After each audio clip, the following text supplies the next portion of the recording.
master sa aming panibagong adventure. So bali nandito tayo ngayon sa Capitol, dito sa bayan ng Buwak, dito sa probinsya ng Marinduque. So ayan. So mamaya pala mga master, dadayo kami sa Barangay Yuok. So yun ang spot natin para mamana mamayang gabi. So bali may makakasama tayo dun. Mamaya makikita ninyo kung sino siya. So bali nakasama ko na din siya dati pa, hindi pa tayo na vlog nun, nakasama ko na siya. So maya makikita ninyo kung sino yung kabady natin mamaya sa pamamana. So abang-abang mga master sa spot na pupuntahan namin.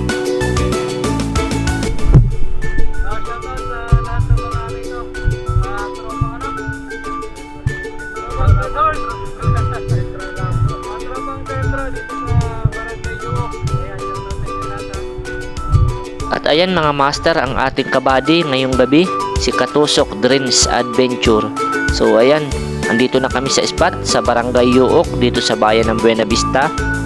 At shout out po pala sa lahat ng mga tropa natin dito sa Barangay Yuok. At yan mga master, matagal-tagal na rin kaming magkasama nito ni Katusok sa pamamana. Hindi pa tayo nagbablog nun, magkasama na kami dito sa spot na ito. So sana madami namin mahuling isda ngayong gabi. Bali ngayon lang ulit kami nagkasama sa pamamana. At kung bago ka pa lamang po sa aming mga channel, ay don't forget to subscribe po at pakipindot na din ng notification bell para lagi kayo updated sa mga videos na aming i-upload. So enjoy watching po mga master. At ayan mga master, may napana na ako ditong isang malaki-laking panos, pero kinuha ko na rin itong kanyang kinakain na isda. So ito mga master, yung napana akong panos, hindi ko na lang nakuna ng video kung paano natin napana, kasi sayang naman kung makakatakas pa. Next target tayo mga master, may nakita tayo ditong danggit. So tinawag ko na dito si Katusok para mapana niya yung kasama nito.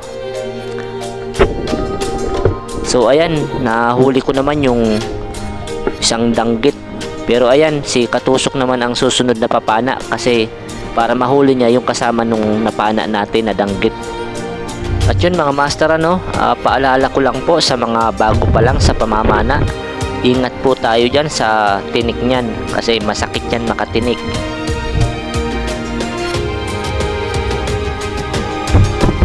Next target natin mga master, isang panos. Ayan, ginamitan ko na agad siya ng blinker para hindi na makatakas. Medyo malaki-laki na yan mga master, kaya hinuli na natin. Pang ulam na rin yan. Medyo ilang oras na pala kami mga master nag-hunting ni Katusok, pero talagang konti lang ang labas dito sa spot na ito. Pero dito may nakita akong isang banak. Malaki ito mga master. Ayan tingnan nyo. Ayan, sinalubong pa tayo nyan. Ayan, ang ganda ng kanyang tama mga master. Sakul doon sa ulo, lampas. Flathead gray mullet pala ang tawag dito mga master sa English. Tapos ang tawag naman namin dito sa probinsya ng Marinduque ay agwas o kaya ay banak. Diyan sa lugar nyo mga master, anong tawag dito sa ganitong klaseng isda? Just comment po para alam din natin kung ano pa yung ibang tawag sa ganitong klaseng ng isda. At dito mga master ay nilapitan ko si Katusok. Mukhang may pinana siya. Ayan, malaking pugita pala ang kanyang nahuli. Swerte si Katusok dito sa spot na ito Nakadali siya ng malaking pugita.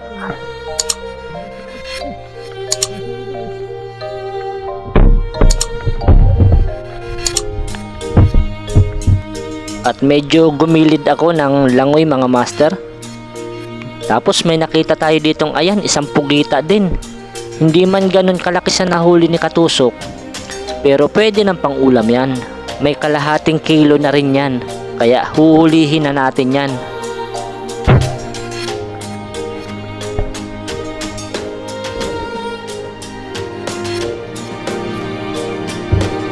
Next target tayo mga master. Ayan, may napana na ako dito. Isang lumahang bato. Galing ito doon kay Katusok. Pinana niya ito pero hindi niya tinama. Tapos doon pumunta sa pwesto natin. Kaya ayan, pinahabulan ko ng pana. Pero nasa pool naman. Ngayon mga master, ang ganda ng kanyang tama. Parang ganun din yung tama doon sa nahuli nating banak kanina. Dito pala mga master, sa ganitong klaseng isda, ang tawag namin dito ay lumahang bato. Diyan sa inyo mga master, anong tawag sa ganitong klaseng isda?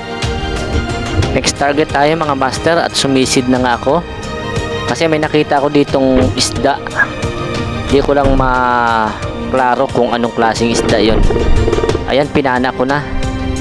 So ito pala yon yung nakita natin kanina, isang hinog o rabbit fish. Pero sa ibang lugar mga master, iba rin yung mga tawag nila dyan sa ganitong klaseng isda. So ito yung isa sa pinaka-paborito ni Katusok na isda kasi masarap daw ito. At yun nga mga master, sa mga bago pa lang sa pamamana ay ingat din kayo sa ganitong klaseng isda. Katulad ng danggit at samaral, masakit din talagang makatinik yan. At yan mga master, magaganda din talaga ang mga corals dito. Sana po ay panatilihin natin na maayos para naman may materhan yung mga isda. Ayan mga master, yung mga nahuli ko, ayos na yan para pang ulam bukas. So hindi na tayo bibili, libreng-libre na. Saka fresh na fresh pa. Nauna na akong tumabi kay Katusok. Bali, hinihintay ko na lamang siya para kami ay uuwi na. Kasi ilang oras na rin kaming sumisisi.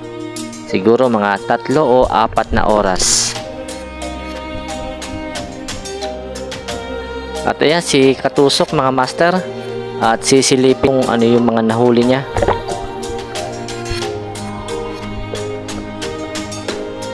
So ayan mga master, yung mga nahuli ni Katusok. Konti lang pero malalaki naman. So ayos na yan.